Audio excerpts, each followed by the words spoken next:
Um cliente pode ter um prejuízo de mais de 47 mil reais e no melhor dos casos ele vai ter um prejuízo de 13 mil, 14 mil reais por não ter se atentado aos detalhes.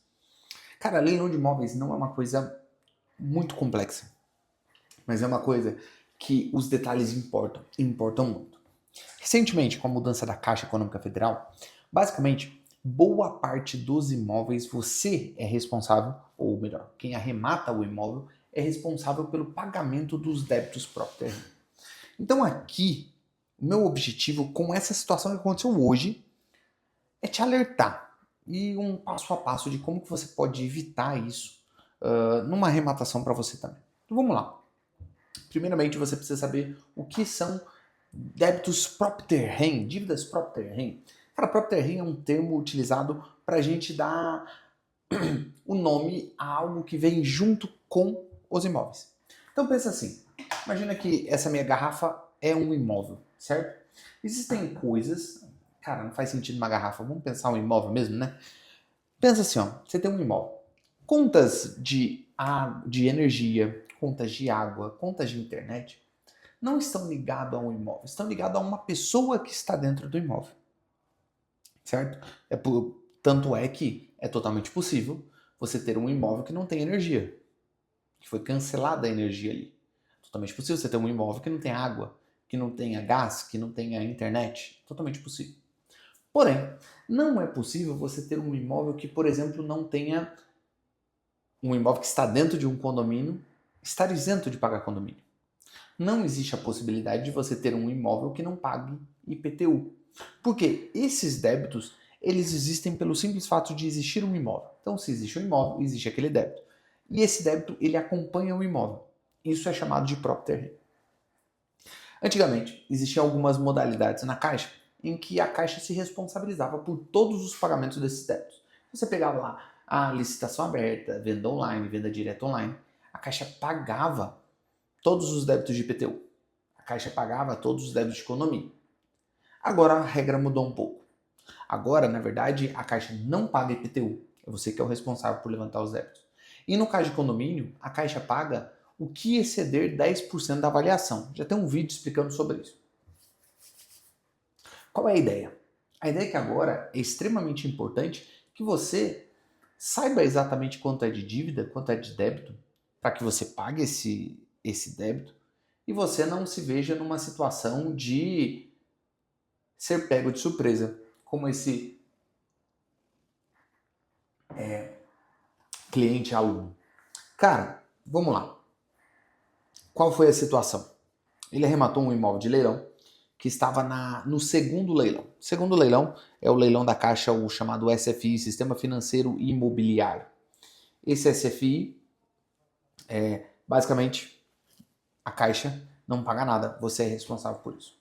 Só que uma coisa que é comum é que quando você vai arrematar um imóvel de leilão, desses extrajudiciais, e você é o responsável pelo pagamento dos débitos, você vai procurar, por exemplo, falar com um condomínio, eles geralmente não te passam essa informação.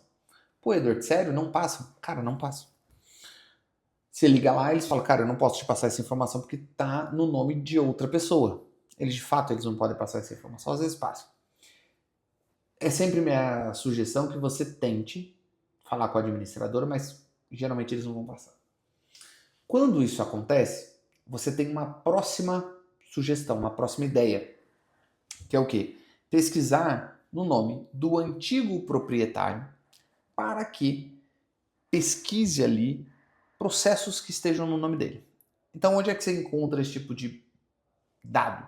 Você vai procurar na matrícula do imóvel, lá tem a última compra do imóvel.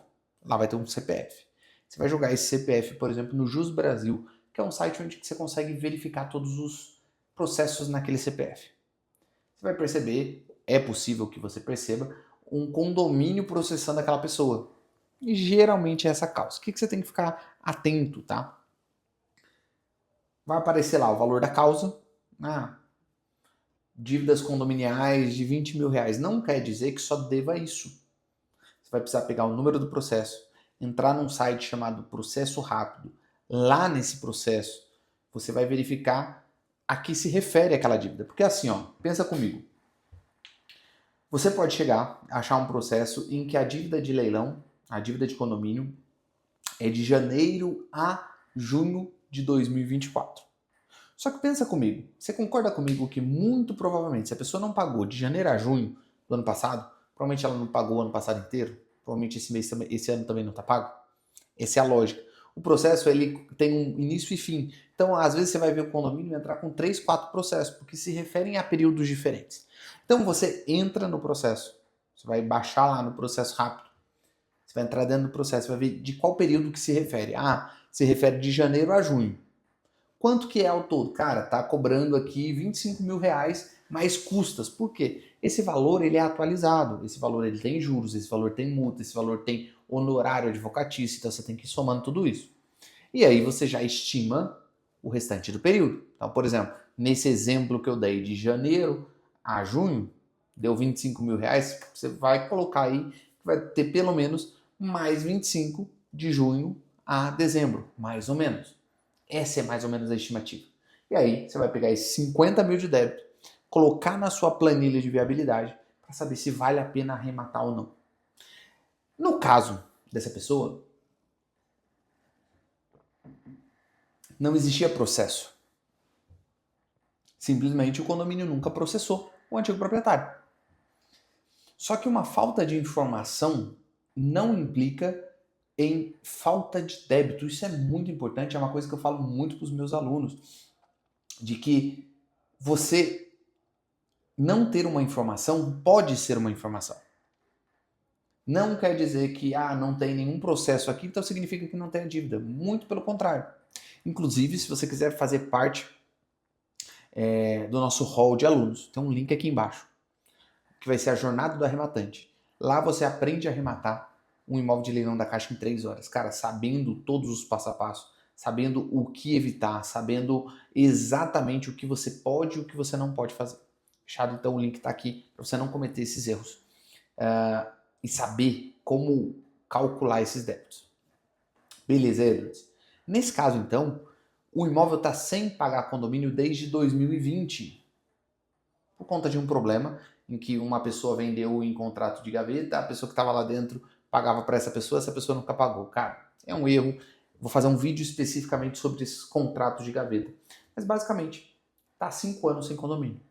O total de condomínio, quando ele fez essa arrematação, tá? Ele arrematou, pagou o leiloeiro, pagou a entrada do financiamento. Aí ele descobriu que o condomínio está cobrando 47 mil reais de condomínio. Um imóvel, para você ter uma ideia, ele foi arrematado por 130 mil reais. Débito de condomínio, 57 mil reais. Só aí já foi 187 mil.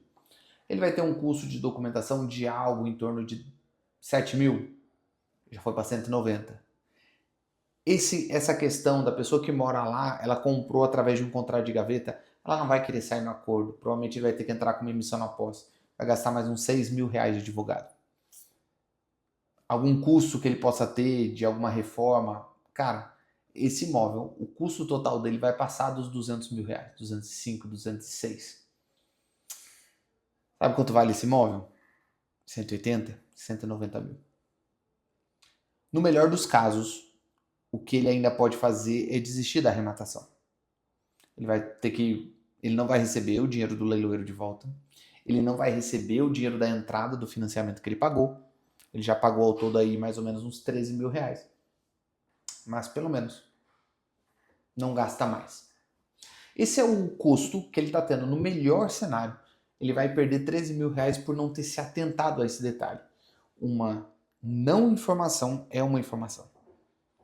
Edwards, mas e nos casos em que não existe processo? Eu não arremato? Eu tentaria um cenário pessimista. O que é o cenário pessimista? Eu entro na matrícula do imóvel e eu procuro quando aconteceu a última alienação fiduciária. Para quem não sabe, alienação fiduciária é quando a pessoa comprou o imóvel através de financiamento. Por que nessa época? Porque a certeza que a gente tem é que quando a pessoa foi financiar, o imóvel não podia ter dívida nenhuma, tinha que estar bonitinho. Então, sei lá, se ele arrematou, por exemplo, ele fez a compra lá, um exemplo, em 2020, de forma financiada, eu tenho certeza que em 2020 não teria nenhuma dívida. E aí eu vou simular que ele não paga condomínio desde aquela compra até hoje. Quanto que tá o condomínio hoje? Ah, o condomínio hoje tá R$ 300. Ah, mas nem sempre foi 300, era mais barato, mas vou considerar o pior cenário. Ele não paga R$ 300 todos os meses durante 5 anos. Dá, sei lá, 60 meses vezes 300, a gente tá falando de R$ 18.000. Pô, legal. Eu vou colocar pelo menos o dobro, multas, juros e honorários advocatícios. Então eu tô falando de R$ 36.000. Coloquei esse valor na conta. Deu viabilidade? Pô, deu. Então, ótimo. Se no meu pior cenário ainda eu estou tendo algum lucro razoável, vale a pena entrar. Provavelmente vai ser menor esse débito. E eu vou ficar feliz. Pô, não deu viabilidade, Edson. Então, é melhor você deixar de participar desse leilão do que você participar com risco. Esse é um detalhe muito importante na hora de leilão. Eu estava falando com um rapaz ainda agora e ele está pensando em arrematar um imóvel que fica na rua lá do Caio Castro, Caldo Castro, sei lá, o prefeito do Rio de Janeiro. Caio Castro, não sei, não lembro, alguma coisa Castro. E ele tava falando, eu tenho que ver isso aqui e tal. Eu falei, cara, toma cuidado, porque o fato de não ter nenhuma informação não te garante nada. A gente sempre vai tentar buscar essas informações.